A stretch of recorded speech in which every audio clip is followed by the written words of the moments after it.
Okay. Okay, before we go on to this Khatm Bukhari, I have one more video bayan from Maulana Fazlur Rahman, who is Qaede Jamiyat Ulema Islam from Pakistan. He is running very successfully a religious and political party, Jamiyat Ulema Islam, and he is the favorite of so many people all over the world. And alhamdulillah, on this very auspicious day, he also sent us some beautiful message and beautiful words. So we would like to hear him on the video. Bismillah ar-Rahman ar-Rahim. Nahmaduhu wa nusalli ala rasulih al-Kareem.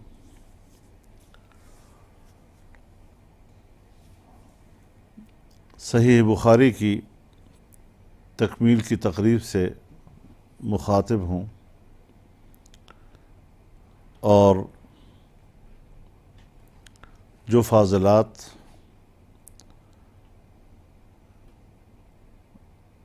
درس نظامی کی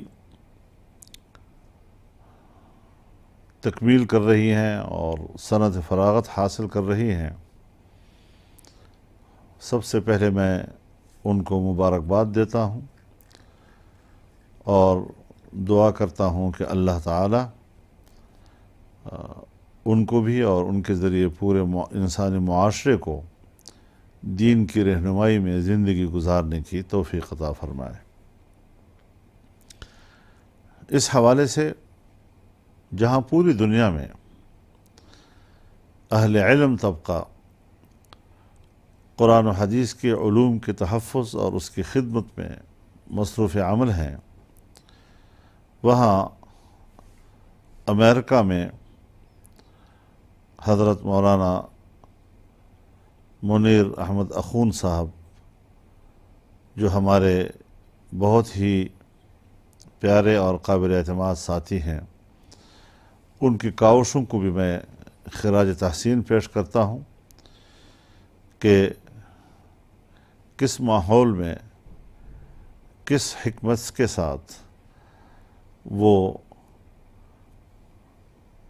دین کی حفاظت کے لیے سرگرم عمل ہیں، قرآن و حدیث کی علوم کی اشاعت میں مصروف ہیں اور میڈیا پر بھی ہم ان کو سنتے ہیں، اور جس طرح وہ مشکل سے مشکل اشکالات کو اس آسان طریقے سے حل کرتے ہیں اور امت کی رہنمائی فرماتے ہیں، ہمارے لیے وہ سرمایہ افتخار ہیں، متاع عزیز ہیں۔ اللہ تعالیٰ ان کی زندگی میں برکت عطا فرمائے اور ان کی خدمات کو قبول فرمائے۔ امام بخاری رحمہ اللہ، جن کا اسم گرامی محمد ہے، محمد ابن اسماعیل ابن ابراہیم ابن مغیرہ ابن بردزبہ،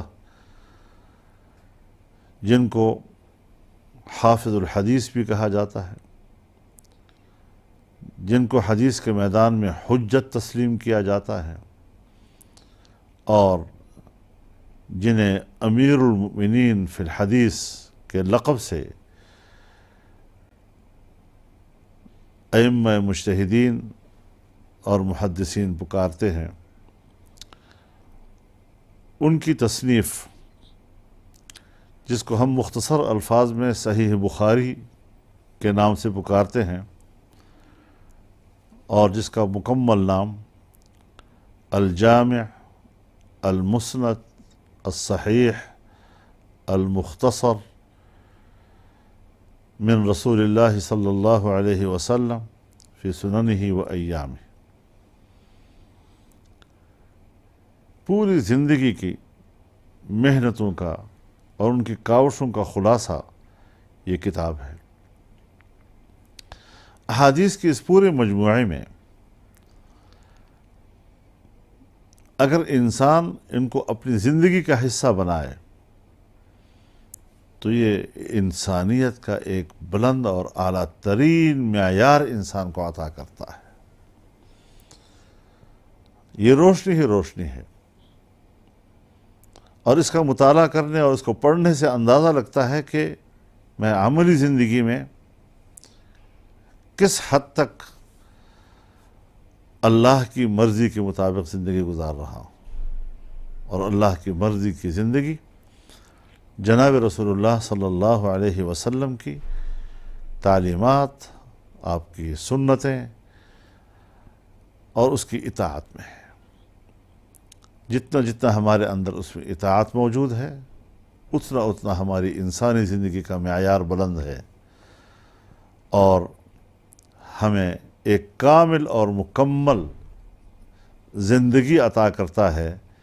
لیکن میں یہ بات آپ سے عرض کر دوں کہ شریعت میں کمال اعتدال کا نام ہے۔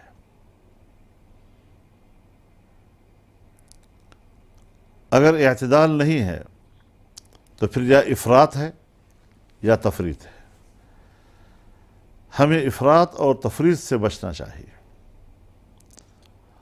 اور ہر شعبے میں ہمیں اعتدال سے کام لینا چاہیے۔ اور اللہ رب العزت نے بھی جب قرآن اتارا اور اس کے ذریعے سے انسان کو علم عطا کیا،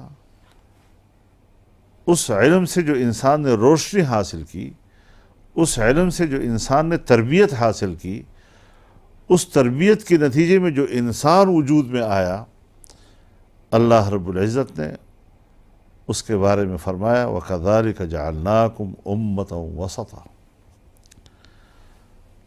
اب اس وقت جو امت کی تعبیر تھے وہ صحابہ کرام تھے رضوان اللہ تعالی علیہم اجمعین۔ لہٰذا آج کے دور میں اپنی عملی زندگی میں کوئی انسان جتنا صحابہ کرام رضوان اللہ تعالی علیہم اجمعین کی زندگی کے قریب تر ہوگا، اتنا ہی وہ امت وسط کی تعبیر ہوگا۔ اور جتنا کوئی انسان صحابہ کرام رضوان اللہ تعالی علیہم اجمعین کی زندگی سے دور ہوتا جائے گا، اتنا ہی اس کی زندگی اعتدال سے ہٹ کر یا افراط کا شکار ہوگی یا تفریط کا شکار ہوگی۔ لہٰذا صحابہ کرام کو ہمیں معیار حق سمجھنا چاہیے۔ انہوں نے جس طرح جناب رسول اللہ صلی اللہ علیہ وسلم کی تمام حیات طیبہ اور ان کی تعلیمات کو محفوظ کیا ہے، علمی زندگی میں بھی اور عملی زندگی میں بھی۔ اللہ تعالیٰ جہاں ان پر رحمت نازل فرمائے، ان کی نسبت سے اللہ تعالیٰ ہم کو بھی اپنی رحمتوں سے نوازے، اور محدثین نے اور ہمارے اساتذہ کرام نے ہم پر جو احسانات کیے ہیں کہ وہ علوم آج تک ہمیں منتقل کیے ہیں، اور ہماری جو آج نسبت ہے ان علوم کے ساتھ، ہمیں اس کی قدر کرنی چاہیے، اور اس کو ہمیں اگلی نسلوں تک منتقل کرنے کے لیے اپنے اندر استعداد پیدا کرنا چاہیے۔ اللہ تعالی ان کاوشوں کو قبول فرمائے، اس تقریب کو اللہ قبول فرمائے، اور اس کو دین کے علوم کی اشاعت اور اس کی قبولیت کا ذریعہ بنائے۔ وآخر دعوانا ان الحمدللہ رب العالمین۔ ماشاءاللہ، تکبیر، اللہ اکبر، نعرہ رسالت، تاجدار ختم نبوت زندہ باد۔ I would like to really thank Maulana Fazlur Rahman, Qaid Jamiat Ulama Islam Pakistan, for appreciating the work of Hazrat Dr. Mufti Munir Ahmad Akhund here in the United States, and appreciating the wisdom and the intellect that he has devised in serving the deen in this country, and also the beautiful advice that he gave about Bukhari Sharif. Thank you very much, Maulana Fazlur Rahman, Qaid Jamiat Ulama Islam of Pakistan.